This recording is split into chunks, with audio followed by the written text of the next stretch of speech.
ઘણી વખત પૂછાતા અને સૌથી અગત્યના ખાસ કરીને ગુજરાતના અભયારણ્યો એમાંથી થોડા પ્રશ્નો છે, તમે આજે નોંધી લો.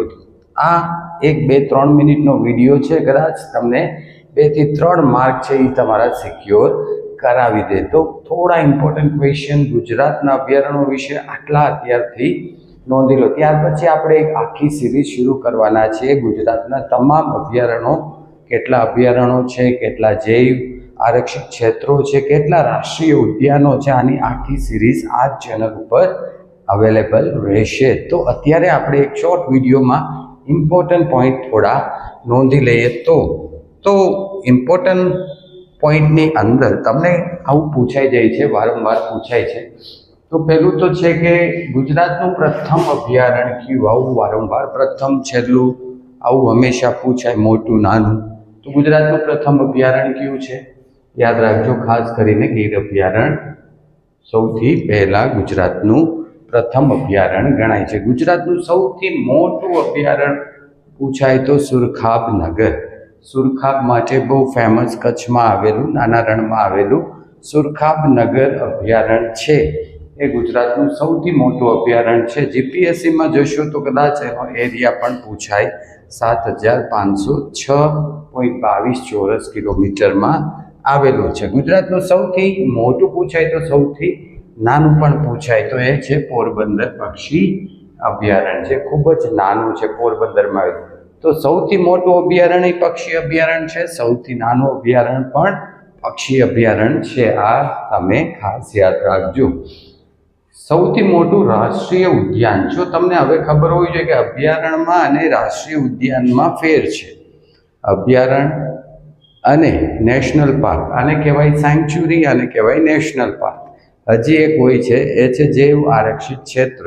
આ શું છે, આમાં ફેર કયા કયા છે એ જાણવું હોય તો તમે ચેનલ ઉપર જઈ અને આ આખી સિરીઝ જોજો. ચલો, તો રાષ્ટ્રીય ઉદ્યાન કયો? સૌથી મોટો રાષ્ટ્રીય ઉદ્યાન કયો?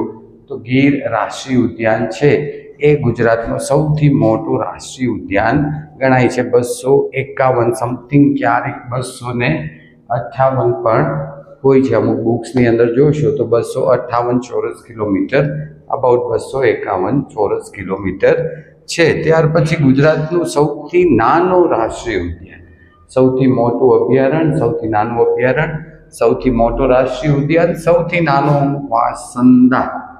વાસંદા રાષ્ટ્રીય અભયારણ્ય છે એ ગુજરાતનું સૌથી નાનું રાષ્ટ્રીય ઉદ્યાન છે.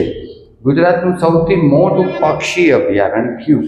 તો પક્ષી અભયારણ્ય છે તો એ છે નળ સરોવર. લખતર, સુરેન્દ્રનગર અને સાણંદ, અમદાવાદનું આખું જે છે એ પક્ષી અભયારણ્યની અંદર ગુજરાતનું સૌથી મોટું પક્ષી અભયારણ્ય ગણાય છે.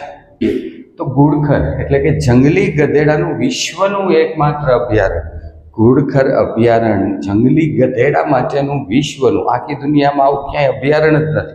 ભારતમાં છે ને એમાં પણ ગુજરાતમાં છે. કચ્છનું નાનું રણ ધાંગધ્રા પાસે ઘુડખર અભયારણ્ય બહુ સરસ છે, જોવા જેવું. ખૂબ જ જંગલી ગધેડા થોડા મોટી સાઇઝના ગુલાબી કલરના હોય છે. પણ તમારે યાદ રાખવાનું છે, ધાંગધ્રા સુરેન્દ્રનગરથી લઈ અને કચ્છનું નાનું રણ છે ત્યાં સુધીમાં ઘુડખર અભયારણ્ય છે. મોટાભાગે અભયારણ્યો કેવા હોય છે તો કે જંગલી પ્રાણીઓ માટેના હોય છે. પણ ગુજરાતમાં એક પાલતુ પ્રાણી માટેનું એટલે ગાયો માટેનું એકમાત્ર અભયારણ્ય. જો આ અલગ માહિતી છે ને, અલગ માહિતી હોય તો ખાસ કરીને સ્ટાર કરવો પડે, આ યાદ રાખવી જ પડે. તો એક અભયારણ્ય એવું છે જંગલ આપણા ગુજરાતમાં કે જે ગાયો માટેનું પણ અભયારણ્ય છે ને, એ છે કામધેનુ અભયારણ્ય પોરબંદર. 1, 2, 3 કામધેનુ અભયારણ્ય પોરબંદર પૂછાશે, બહુ ચાન્સ ઝાઝા છે. દેશનું સૌપ્રથમ દરિયાઈ રાષ્ટ્રીય ઉદ્યાન મરીન નેશનલ પાર્ક દેશનું એકમાત્ર ક્યાં છે? આપણને ખબર જ છે કે દ્વારકા પાસે મરીન નેશનલ પાર્ક જે છે, મરીન એ એકમાત્ર આપણો મરીન નેશનલ પાર્ક છે આખા દેશનો. તો આ પણ માહિતી યાદ રાખજો. ગુજરાતનું સૌથી મોટું રીંછ માટેનું અભયારણ્ય. ગુજરાત મોટા ભાગે સિંહ માટે જાણીતા છે. એશિયાટિક લાયન્સ એટલે કે જે ગુજરાતમાં સિંહ છે એ પણ રીંછ પણ છે. ગુજરાતમાં રીંછના અભયારણ્ય પણ છે, એક કરતાં વધારે અભયારણ્ય છે. તો રીંછ થોડા સાઈડ થઈ ગયા છે સિંહના કારણે, પણ આવું પૂછાય કે એકમાત્ર રીંછ અભયારણ્ય ક્યાં આવેલું છે? જેસોર. તો જેસોર શબ્દ યાદ રાખજો. બનાસકાંઠામાં જેસોર છે, ત્યાં રીંછનું અભયારણ્ય છે. અને ગુજરાતનું સર્વપ્રથમ અને એકમાત્ર કેવું પ્રાકૃતિક શિક્ષણ અભયારણ્ય. અહીં પ્રાકૃતિકની બદલે તમે નેચર એજ્યુકેશન સેન્ચ્યુરી જેને કહેવાય છે, બરાબર, જ્યાં પ્રકૃતિ વિશે ભણાવવામાં આવે છે, શિક્ષણ આપવામાં આવે છે, જ્યાં કેમ્પિંગ થાય છે, એટલે કે તમે 3 દિવસ માટે ત્યાં આવી શકો, રોકાઈ શકો અને તમને પ્રકૃતિ વિશે વિદ્યાર્થીઓને ભણાવવામાં આવે છે. આવું એકમાત્ર છે હિંગોળગઢ રાજકોટમાં જસદણ પાસે આવેલું હિંગોળગઢ છે. એ દેશનું એકમાત્ર, અને એને શરૂ કરનાર હતા આઈ થિંક લવકુમાર ખાચરે આ શરૂ કર્યું હતું. અને જો હું ભૂલતો ન હોઉં તો 1976માં પહેલો કેમ્પ અહીંયા થયેલો, કદાચ 72 કાં 76, પણ 76 આઈ થિંક પાકું છે. તો આ પણ ખાસ યાદ રાખજો કે એકમાત્ર પ્રાકૃતિક શિક્ષણ અભયારણ્ય. આ બધામાં તો કેવું, તમે જાઓ, જુઓ અને આવતા રહો.